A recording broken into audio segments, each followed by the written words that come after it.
முதல் வாசகம். விடுதலை பயண நூலிலிருந்து வாசகம். அதிகாரம் 17. இறைவசனங்கள் 8-13 முடிய. பின்னர் அமலேக்கியர் ரபீதீமில் இஸ்ரேலரை எதிர்த்து போரிட வந்தனர். மோசே யோசுவாவை நோக்கி, நம் சார்பில் தேவையான ஆள்களை தேர்ந்தெடு. நாளை நீ போய் அமலேக்கியரை எதிர்த்து போரிடு. நான் கடவுளின் கோலை கையில் பிடித்தவாறு குன்றின் உச்சியில் நின்று கொள்வேன் என்றார்.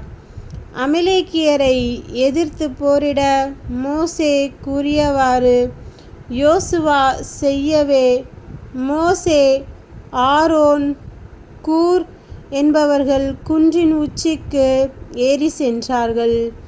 மோசே தம் கையை உயர்த்தி இருந்தபோதெல்லாம் இஸ்ரேலர் வெற்றியடைந்தனர்.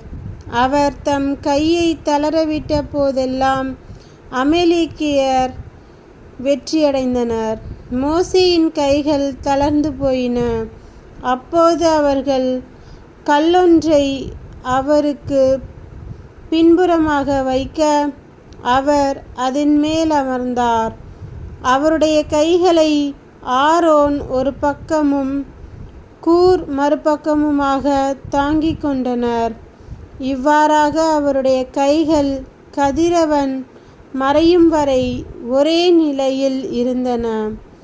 யோசுவா அமலேக்கியையும் அவனுடைய மக்களையும் வாளுக்கிரையாக்கி முறியடித்தார். ஆண்டவரின் அருள்வாக்கு. இறைவா உமக்கு நன்றி. இரண்டாம் வாசகம். புனித பவுல் தீமோத்தேயுவுக்கு எழுதிய 2ஆம் திருமுகத்திலிருந்து வாசகம்.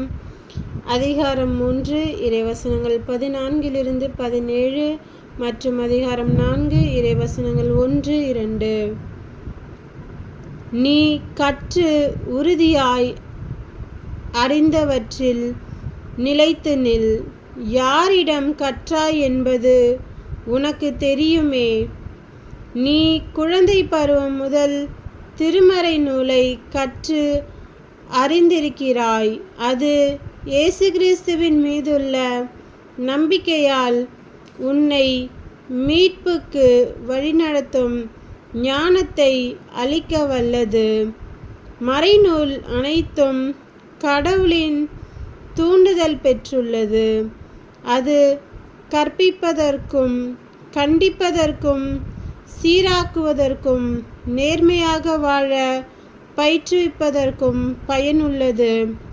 இவ்வாறு கடவுளின் மனிதர் தேர்ச்சி பெற்று நற்செயல் அனைத்தையும் செய்ய தகுதி பெறுகிறார். கடவுள் முன்னிலையிலும் வாழ்வோருக்கும் இறந்தோருக்கும் தீர்ப்பு அளிக்கப் போகிற கிறிஸ்து இயேசு முன்னிலையிலும், அவர் தோன்றப்போவதை முன்னிட்டும் அவரது ஆளுகையை முன்னிட்டும் நான் ஆணையிட்டு கூறுவது, இறைவார்த்தையை அறிவி. வாய்ப்பு கிடைத்தாலும் கிடைக்காவிட்டாலும் இதை செய்வதில் நீ கருத்தாயிரு.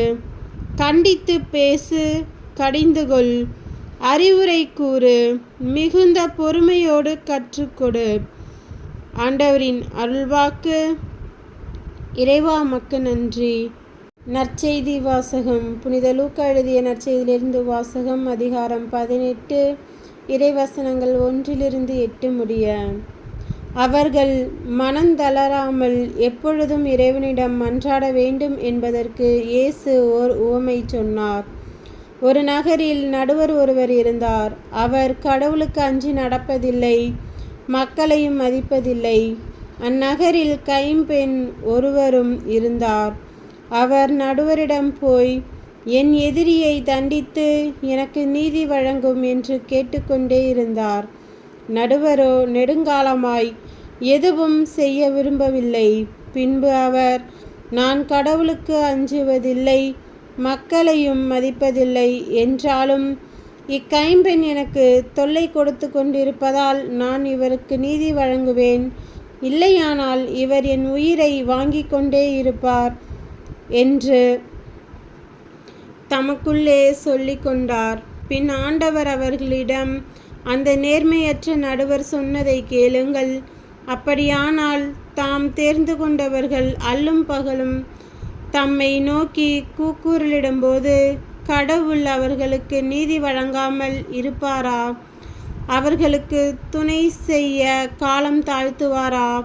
விரைவில் அவர்களுக்கு நீதி வழங்குவார் என நான் உங்களுக்கு சொல்கிறேன். ஆயினும் மானிட மகன் வரும்போது மண்ணுலகில் நம்பிக்கையை காண்பாரோ என்றார். கிறிஸ்துவின் நற்செய்தி. கிறிஸ்துவே உமக்கு புகழ்.